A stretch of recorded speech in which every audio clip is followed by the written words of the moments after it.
without further ado, I'm going to introduce the director of the museum here, Carleton Legg, and he's going to tell you a little bit about the museum and maybe a little bit about Mr. Balfour. Thank you, Paul. Welcome to the Attleboro Area Industrial Museum. How many people have ever been here before? That's pretty good. I mean, a lot of people don't know we're here. We are. We're open 3 days a week, Thursday, Friday, Saturday, from 10 to 4 on Thursday and Friday, 10 to 2 on Saturday. We do functions. We do speaker series. We've got a lot of neat things going on over the next 6 months. So go to our website, industrialmuseum.com, and you'll find out a lot of good stuff. I think we have the best Balfour exhibit that exists. And I think we do because of you people. Because you people have shared your memories and your artifacts and pictures and everything with us. So I thank you for that. And I continue to hopefully get neat things. We already got 3 or 4 new things that people brought in and donated. So that's great. And I'm going to tell you one little quick memory I have of Mr. Balfour. I never met the man, but I seem to have got to know him since I've been here for the last 8 years. And I think what I learned about him was he was generous, and he was kind, and he had a definite feel for business. He knew how to make money, and he had people working for him that allowed him to do that. So I think he valued the people who worked. And this is an industrial museum, so we value you too. So we appreciate you. I have a little bit of one thing I want to share. Anybody know Al Atkinson? You know the name? So Al's son, John, is a contemporary of mine. We went to school together. And the other day, he brought Al's service rings. So these are his 30, 35, 40, 45-year rings. So left to right, 30, 35, 40, 45. And this is what makes me admire Mr. Balfour. He appreciated the people who made money for him. He appreciated the work that people did.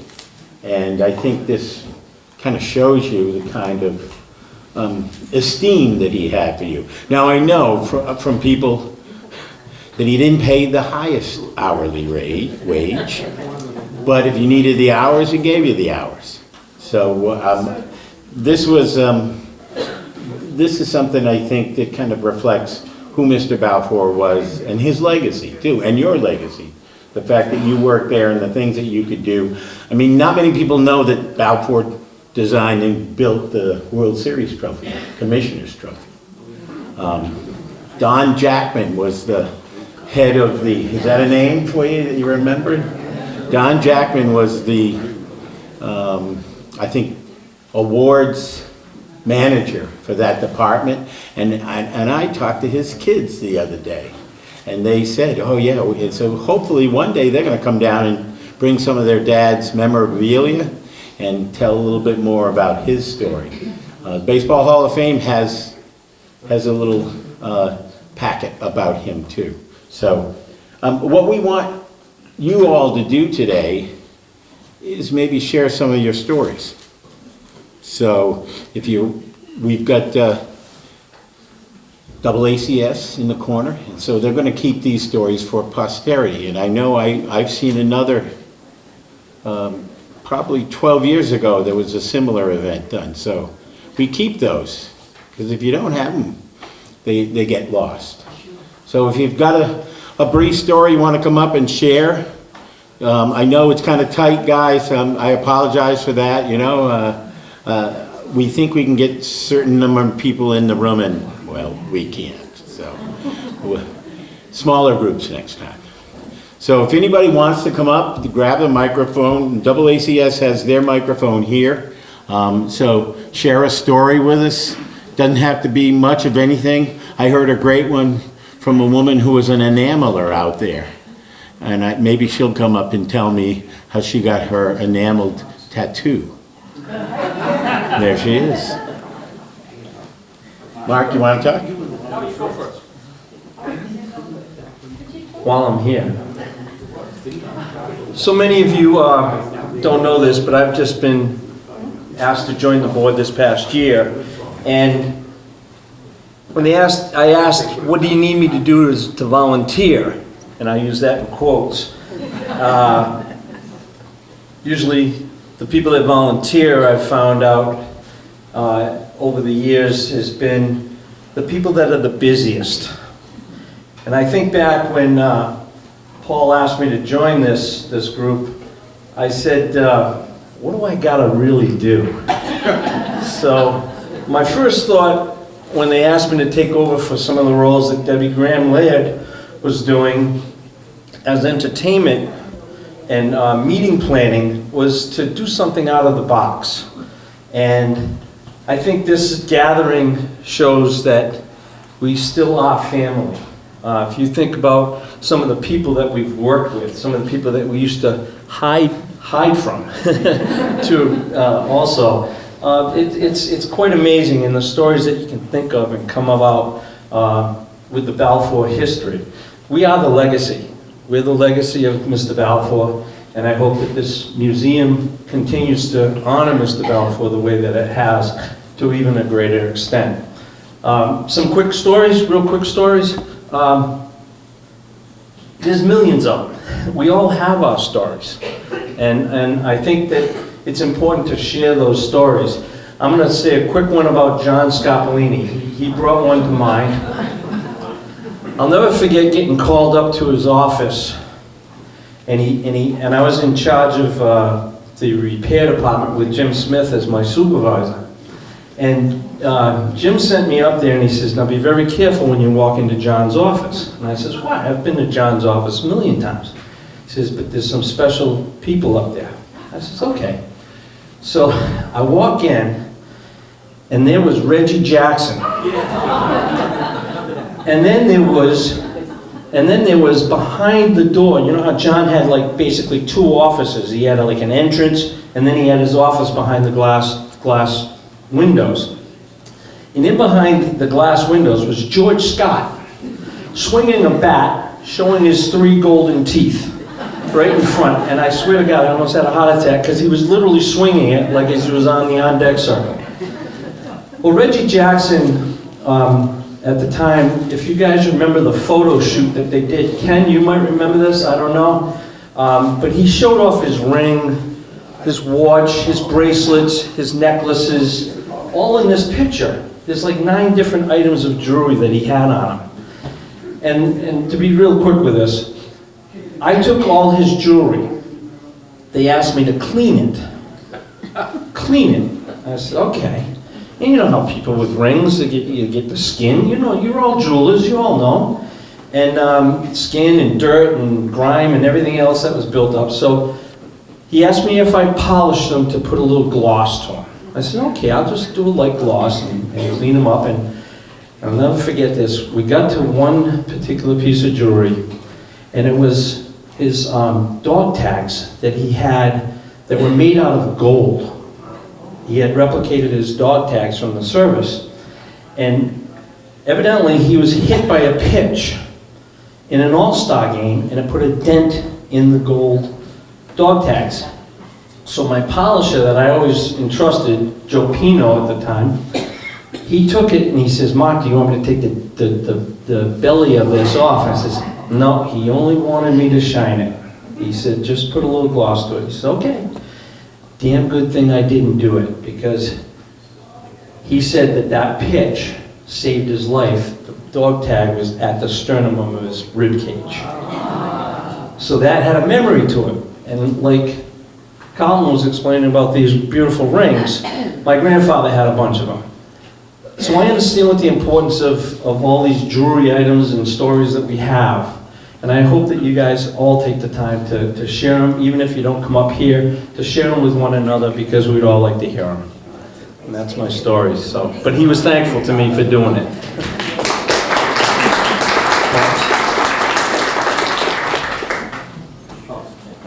One more thing.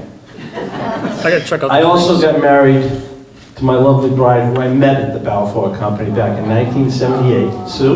I had to make sure I said that. Good deal, thanks, Mark. So I don't have anything nearly as interesting to tell you, but I will share one experience that happened where I thought it was the end of my career. So, as you know, I was a ring polishing supervisor, and does anybody remember the head of security, Bob Bazan? Bazan, yeah. So, yes, he had his office upstairs. Right, upstairs. And so, I had been recruited to come to the Balfour Company, so I had been there a couple of years. But when I went home one night, two men followed me into my house. They were federal agents. Yep, no, this is an absolute true story. They followed me in, and they wanted to talk about a company that I had worked for previously, and served me with a subpoena to testify to the federal grand jury up in Boston. And, you know, these people had been accused of stealing a lot of money from their customers when I worked there. Now, I didn't work there for a reason, and that was the reason. But anyways, I thought that was long in my history, and then these two federal agents show up at my door, give me a subpoena to testify to the grand jury. And so the next morning I went into work, nervous as hell, because I was working on putting together a new cleaning system for rings, and we had it set up where I was going to take like 300 rings out of the building into this other place where they were going to demonstrate this cleaning process, and then I was going to bring back the 300 rings. And I went in and I said, Jerry Reynolds was my manager at the time, and I said, Jerry, we need Bob, and we need to sit down and have a chat.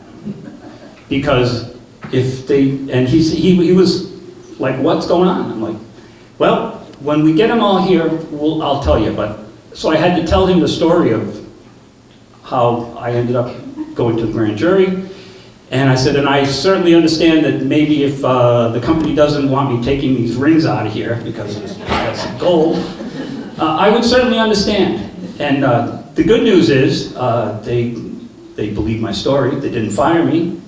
And I was able to move these rings in and out, and it was all because of that trust that they had in people.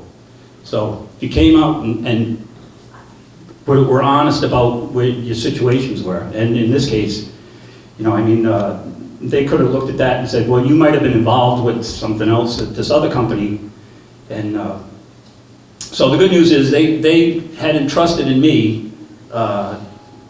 Really, you know, trust that. How do you get that, right? How do you get that? Just from being honest, and that was, I always appreciated that, because that trust was given to me, and it's something that can't be or should never be abused. So that's my story. I'm sticking to it.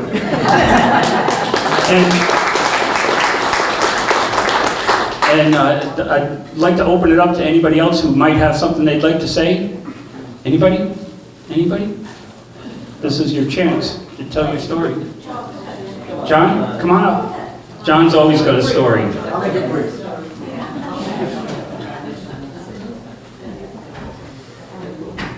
Hi, I don't know hardly anybody here. Probably don't know me either, but I'll tell you the funny story that he was talking about George Scott. As in charge of the sports division at Balfour, I had all these celebrities always come down for all kinds of reasons. And one day, my secretary, Ethel Mayer, I don't know if anybody remember her, she came up to me and she said, there's a man down at the desk, his name is George Scott, he wants to see you. It's George Scott. Where? He's from the Red Sox. I said, go get him, bring him up. He comes up with a pair of sweatpants on and a sweatshirt. And comes in my office and he said, man, he said, I got a problem. I said, what is it? He said, I've got to go see my mother down in North Carolina, and I'm driving down there and I have no money. I'm broke. I said, you're broke. He said, yeah, I have nothing. He said, and here's what I want.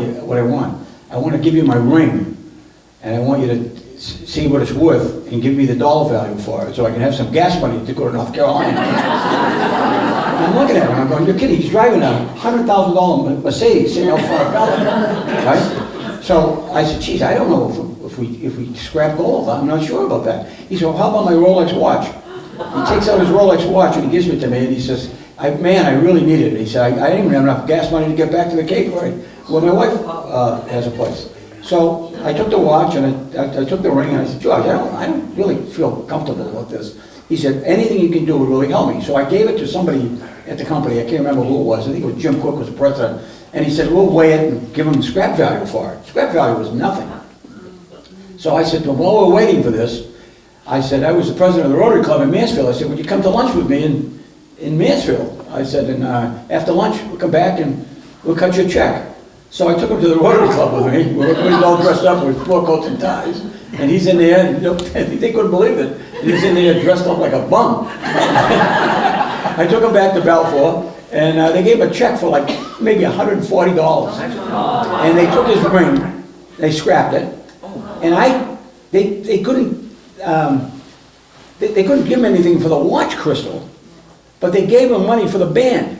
Yeah. And I had it,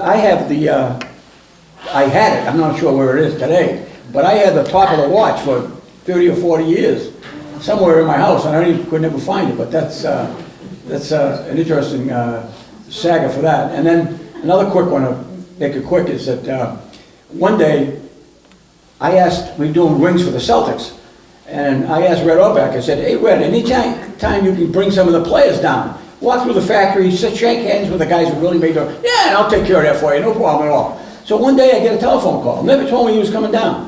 I get a call from the chief of police in Attleboro, and he says to me, I just wanted to let you know that a bus pulled into the parking lot where the police station was. He said, and about 6 or 7 African Americans got off this bus, and they're walking down towards you. I want to warn you. And I said, well, I ran down, and it was Red Auerbach with, I don't know who it was a whole bunch of African American athletes, Bill Russell, I'm not sure who was there, but they came through the factory, shook hands with everybody, and Greg's going through the factory, and one of the ring guys was sizing rings at the time, and he shows him Red's ring. So Red said, let me see that ring, I want to put it on. I said, Red, don't put it on. It isn't sized yet. It might be too small. Then he puts it on his finger. His hand swelled up. We couldn't get the ring off his finger. And he said to me, I said, Red, we're going to take you to Security Hospital. We're going to cut that. He said, let me tell you something right now. He says, I said, I can't think what I'm going to charge you guys for this. He said, I'm going to charge you for this. He said, everything happens to me. He said, I'm going to own this company. Okay. So we took him over to Sturdy, and they cut the ring off his finger. And away he goes. And then, I don't know how much time you got, but one other quick one. I don't know if you remember Norm Chirac. Great guy. Traveled with Norman for probably 25, 30 years that I was there. And when we first started there, Balfour had a rule that you couldn't have separate rooms when you travel. You had to, if you had to be with someone. So Norman and I, for about 6 or 7 years, always roomed together. And we were going to Pittsburgh to do the Pittsburgh Steel Ring presentation. We had to be there at 9 o'clock in the morning. And Norman usually gets up earlier than I do. He gets up and he leaves. He goes down and walks around the place. I get up and took my shower. I got out of the shower. I went inside the closet. I had a tie, but I had no shirt. And I'm looking around my bag and there's nothing there. So next thing I know, Norman comes in. Hey, how you doing? You know, Norm. I said, fine. I said, I can't understand it. I have no shirt. He said, geez. And I looked at him. I said, Norman, you're wearing my shirt. He's about 6 feet tall. His arms are about longer than me. And the sleeve cuffs are coming up to here. He's got my shirt on. I said, take that shirt off. That's my shirt. He said, geez, Peggy forgot to give me my shirt. And now he doesn't have a shirt to wear. And so at 9 o'clock, we went to some kind of a gas station on the way to, and he bought himself one of these Pittsburgh Steelers shirts. He wore that over a tie. He walked in there, and the secretary said she's never seen anybody wearing a t-shirt with a tie like that, you know?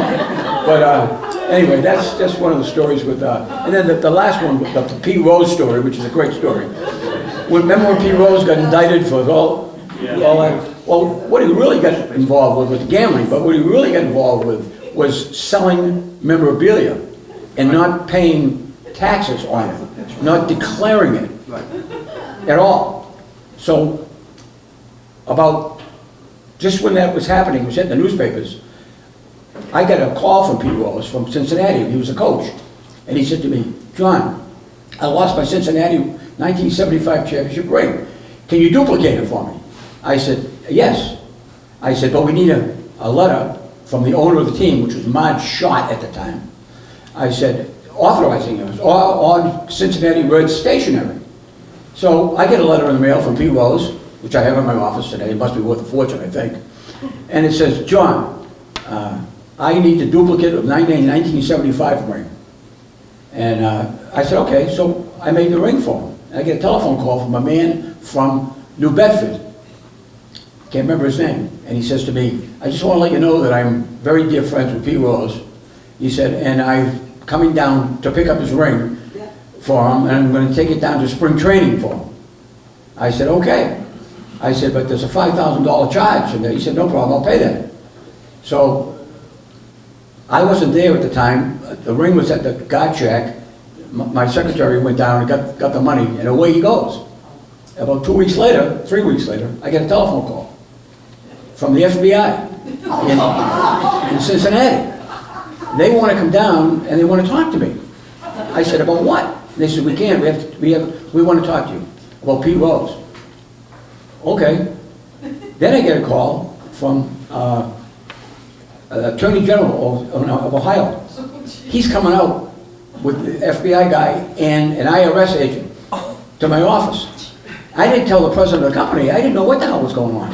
They come into my office and they're sitting there. One girl, the FBI lady's got a gun on her, and I never forget the IRS guy. He had one eye, glass eye, and they asked me. They said, "Can you tell us how many Cincinnati Red rings you made for Pete Rose?"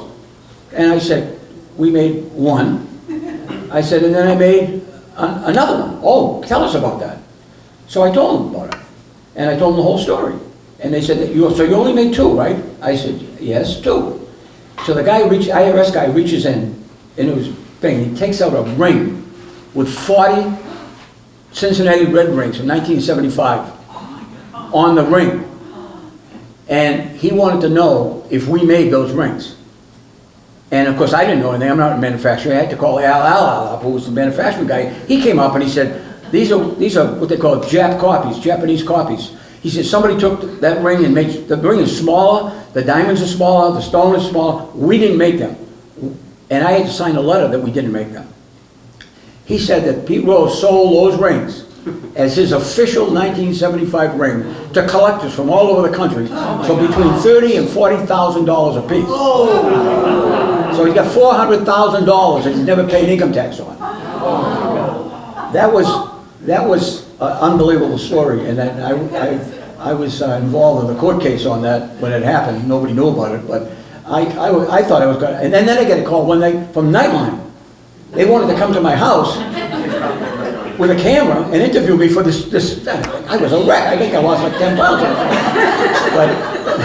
But that was it. I mean, Pete goes to jail, and I had to testify for that over the phone with the Attorney General from Ohio.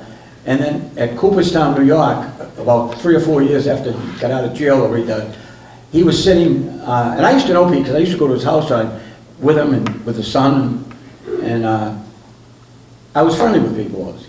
And when he was sitting in Cooperstown, they wouldn't let him in Cooperstown, but he would sit outside and he would sign autographs so he could make money.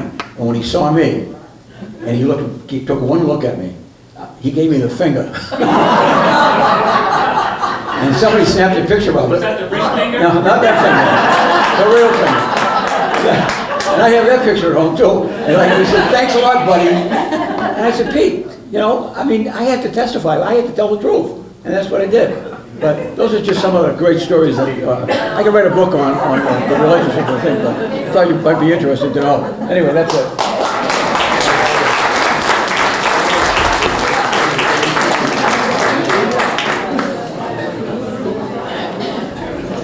Thank you, John.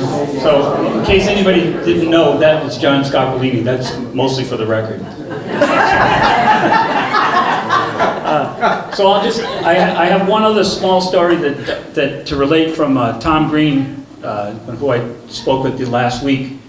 And he mentioned, when I mentioned that we were going to tell a couple of stories, he said that this one in particular he wanted people to know, well, actually two of them, and I'll be very quick about them.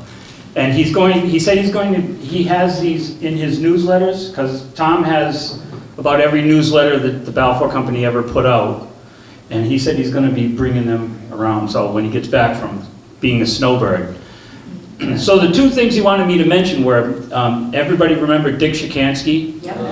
And Dick used to always get Mr. Balfour's Cadillacs.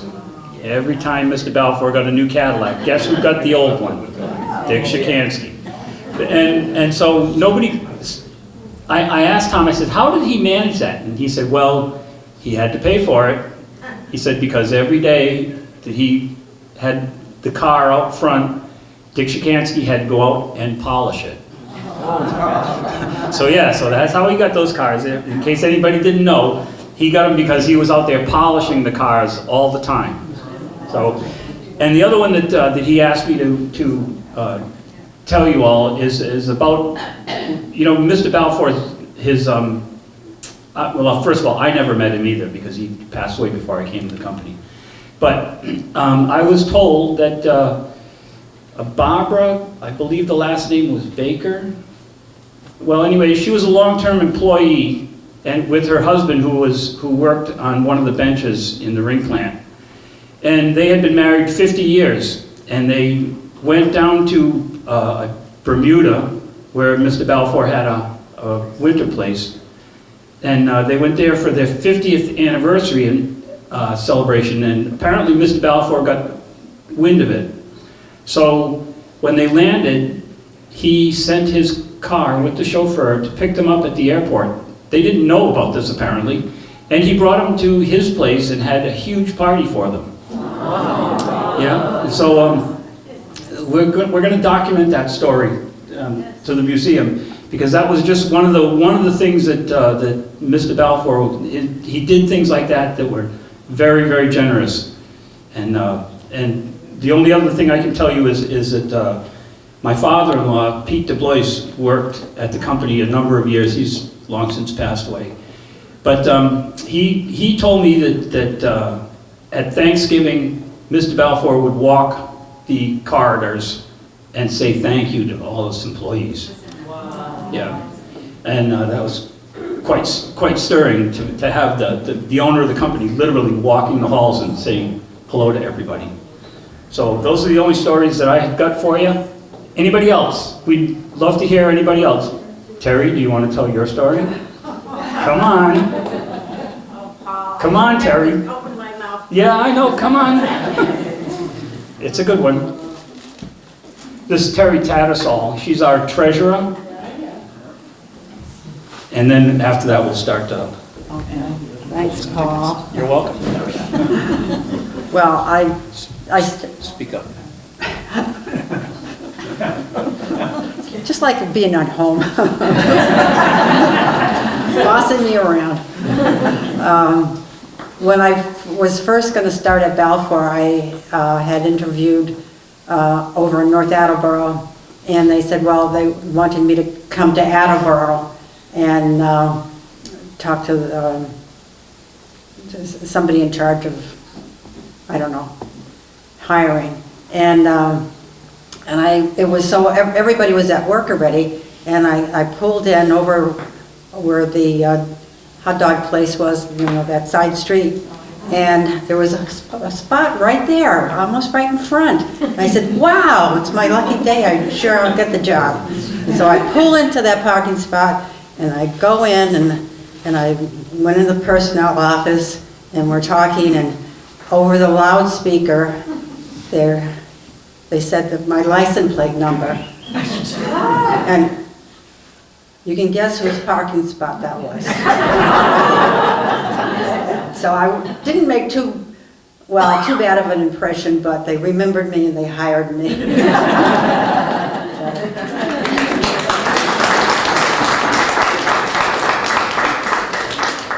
Okay, anybody else? I want to tell you another funny Red Auerbach story. A lot of people didn't know that Red Auerbach probably was one of the most frugal guys you ever met in your life. When he came down to Balfour, many times he'd walk through there and smoking a cigar. Red, you can't smoke a cigar in here.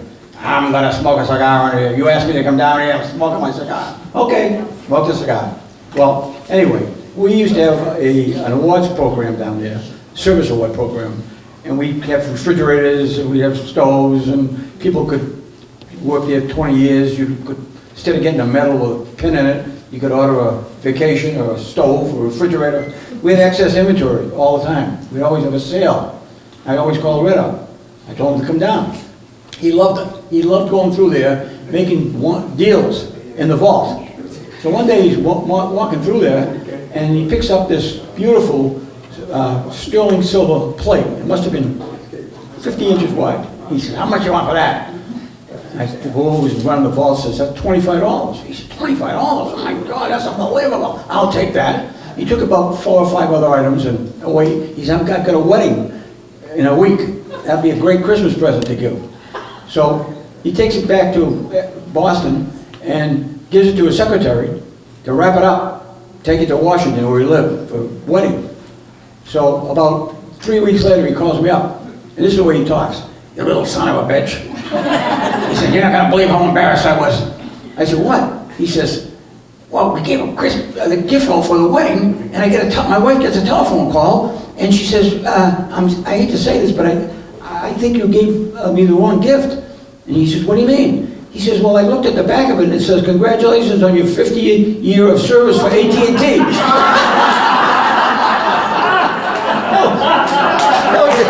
That was the end of that one. Anyway, I thought you'd like that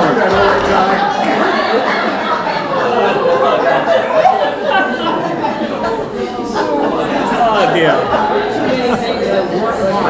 Can you think of anybody who's got better stories than John Scarpelli? No, I can't think of anybody either. So I guess that concludes our official meeting, but feel free to enjoy the museum for as long as you'd like, and make sure you take some food home with you.